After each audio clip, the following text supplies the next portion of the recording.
সিলেট শহরের জলাবদ্ধতার সমস্যা এটার লাগি আমরা দীর্ঘদিন মানে আওয়ার 4 থেকে এটা নিয়ে কাম করলাম। একটা পরিকল্পনা তৈরি হয়েছে, এটা যথাযথ প্রক্রিয়াতে আছে, ইনশাল্লাহ অনুমোদন হইব।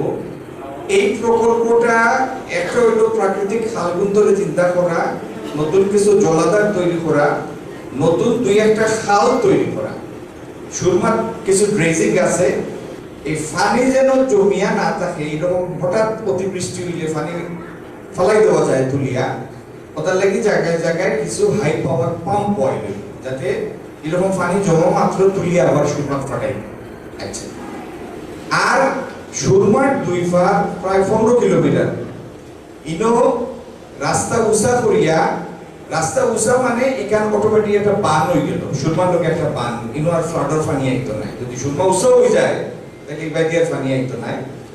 আর বোনাস হিসাবে এটা বাংলাদেশের দীর্ঘতম 8 জায়গা হইব, 15 কিলোমিটার সৌন্দর্য বর্ধন হইব 8 জায়গা। এটা অলরেডি একটা হইলো বাংলাদেশ সরকারের কিছু পয়সা, কিছু হইলো ঋণের পয়সা। বাংলাদেশ সরকারের পয়সাটা অলরেডি এটা তারা বরাদ্দ দিছে প্রায় 800 কোটি টাকা। আর 12 ঋণ যেটা এটা লইয়া আলাফর, ইনশাআল্লাহ এটা এক লক্ষ পাস হইব, প্রায় 4000 কোটি টাকার বেশি প্রকল্পটা।